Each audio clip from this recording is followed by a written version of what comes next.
June 4, 1944, out in the Atlantic, about 150 miles west of Cape Blanco, Africa, 58 German submariners broke the surface of the icy sea with their hands held high in surrender. Their U-boat badly damaged and taking on water beneath them, they found themselves stranded in hostile waters, ringed by American warships and certain they would be gunned down in the water or hauled aboard for savage interrogation and likely execution. They had just become the first enemy naval crew to be seized on the high seas by the U.S. Navy since the War of 1812.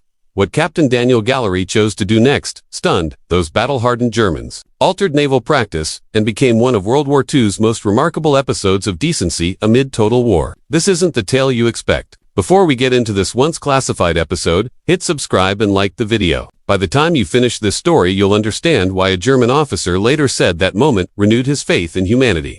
Even during history's bloodiest conflict, to grasp why that instant mattered so much, you have to know what a U-boat represented in 1944.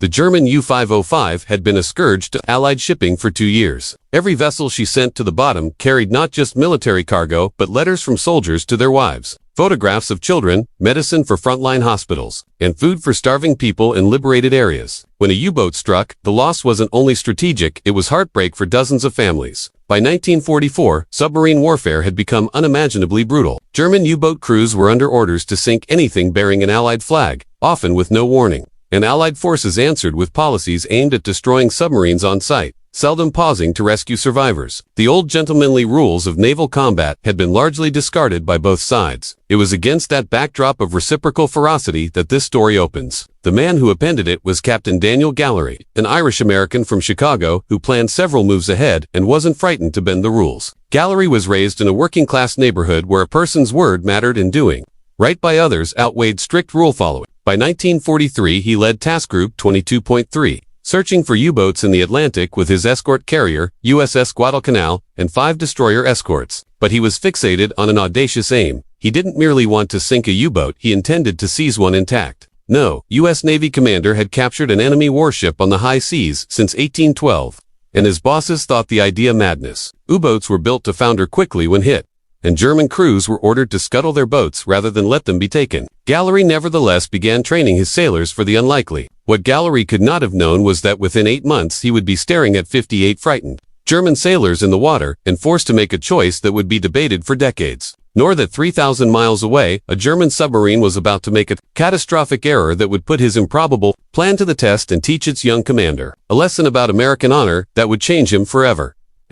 Meanwhile, U-505 was enduring the worst patrol of her service. Her previous skipper had snapped during a depth charge barrage in October 1943, and, in front of his crew, shot himself rather than risk capture. The episode shattered morale and left the men convinced the boat carried a curse. Command had fallen to Harold Lunga, a 41-year-old and one of the oldest U-boat commanders afloat. But he was green on U-505 and felt immense pressure. By June 4, 1944, they had been at sea for 2 months without sinking a single Allied ship. The sailors were bone-tired, stores were dwindling, and spirits were near rock bottom. What Longa did not realize was that Gallery's task group was closing in. On that Sunday morning, Lieutenant William T. Tolan was flying a routine sweep in his Grumman TBF Avenger when, at 11:09 a.m., he noticed a dark shape moving beneath the waves, the unmistakable silhouette of a large submarine. What followed unfolded in 6 minutes, yet hidden inside that brief span was a 7-second error by a terrified German sailor that would ultimately spare lives. A fact only revealed much later. Tolan's depth charge run surprised U-505 completely. The blast wrecked her diving planes and crippled electrical systems,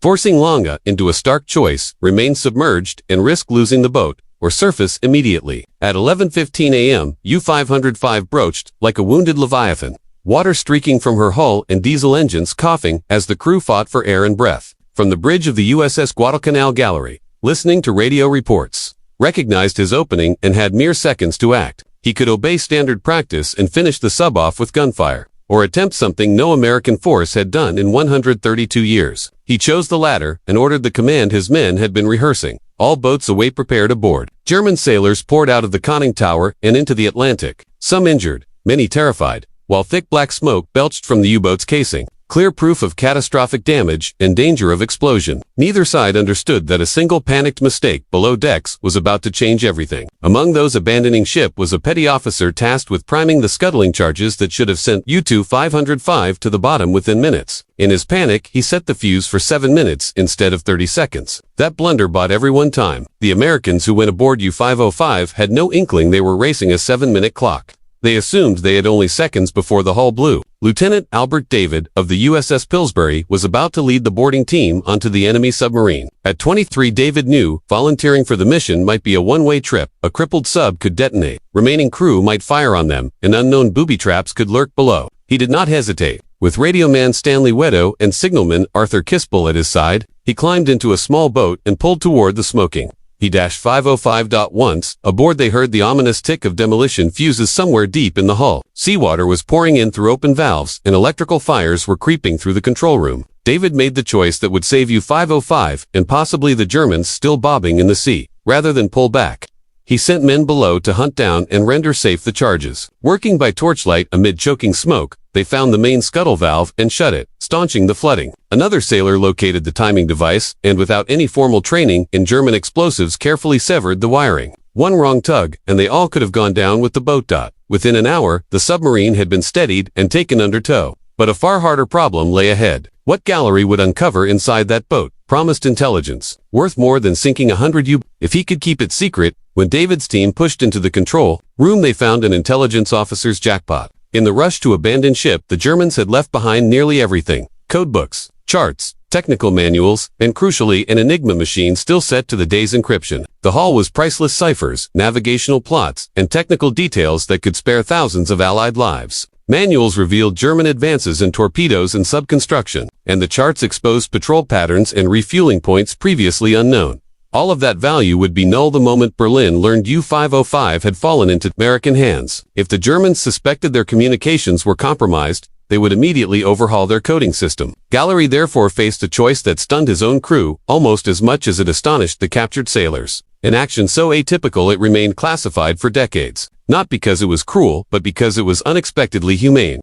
How do you conceal the seizure of a 252-foot submarine and 58 prisoners of war? While his men secured the vessel, Gallery wrestled with another knotty problem: what to do with the 58 Germans who had just watched their boat taken intact. Standard practice was straightforward: question the prisoners and then send them to POW camps, but Gallery understood that following the letter of procedure would blow the intelligence coup they'd just won. The captured crew in the water had expected death. Lang later wrote that he and his men were certain they faced execution. Rumors of submariners being killed rather than rescued circulated on both sides. Yet when American ships came alongside to pick up survivors, something unprecedented occurred. Instead of rough treatment or immediate interrogation, the German sailors were brought aboard American vessels, given medical care, dry clothing, and hot meals. Gallery had chosen to treat them not as vanquished foes but as fellow mariners, who had fought honorably and merited humane treatment. This was not mere sentiment. It was shrewd psychology. Prisoners treated with decency were likelier to cooperate, less likely to try to escape, and far more apt to keep the vital secret the intelligence operation demanded.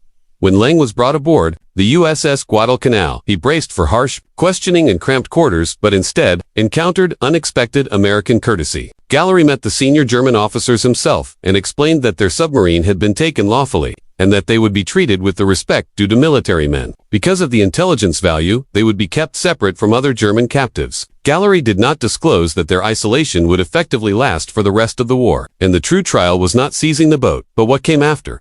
Working with naval intelligence, Gallery arranged for the Germans to be secretly moved to a specially prepared facility at Camp Ruston, Louisiana, where they would remain in total isolation. The men were transferred in small groups, blindfolded and guarded, while plausible cover stories were readied. Official paperwork claimed they had been captured in North Africa and required special handling because of their exposure to sensitive technologies. What the prisoners discovered at Camp Ruston surprised them even more than the polite treatment aboard ship. Rather than harsh confinement, they lived in clean barracks, ate regular meals, often superior to what many American troops were getting overseas, and were allowed leisure activities. Gallery's directives were clear. The U-505 crew would be treated as professional military prisoners, not criminals. They would work for pay, receive male privileges, and retain military discipline within their ranks. This was not mere charity. It was tactical necessity. Prisoners treated well were far less likely to attempt escape. which could have jeopardized the entire operation. And intelligence officers found that grateful men unusually willing to share technical details. The information taken from U-505 was already reshaping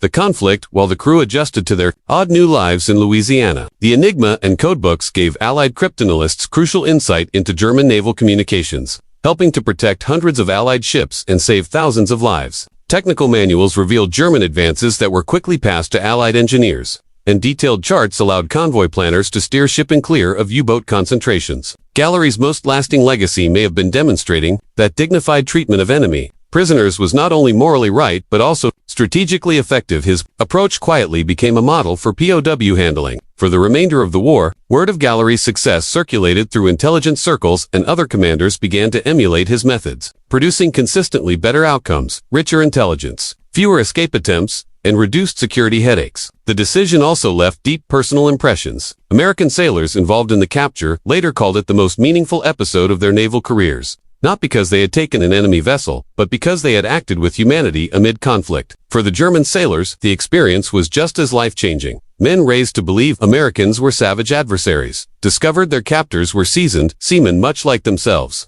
capable of effective fighting and personal decency. The secret of U-505's capture remained concealed through the war, and for several years after, the German crew was finally released and returned home in 1946, more than 2 years after being taken. They came back to a homeland shattered and struggling to rebuild. Many of their comrades had not survived. Service in the submarine arm carried one of the highest mortality rates of the war, with over 3/4 of crews killed in action. At first, other German veterans met the crew's accounts of humane treatment with disbelief. But as the facts came out, the U-505 episode became a striking example of enemies treating one another with honor even amid total war. Captain Gallery showed that in humanity's darkest moments, individuals could opt for dignity instead of cruelty. Harold Lang, the young commander who had expected to be executed that June morning, lived until 2003 and often spoke of the respect shown by his American captors, saying Gallery's choice restored his belief that decency could survive even in total war. Pause on that. These men had prepared to die and instead faced something that made them question everything they'd been taught about their American foes.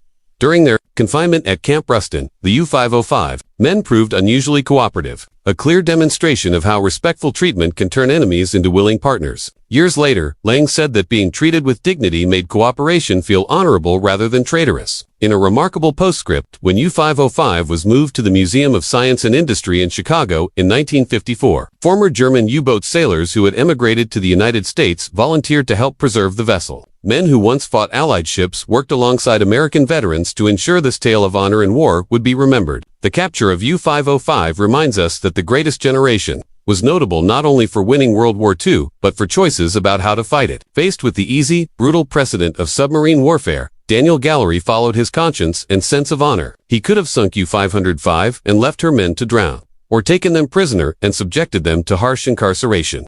Both choices could be justified by military necessity and wartime hatred. Instead, he chose a third, harder route that demanded more courage, leadership, and faith in human decency than blind obedience.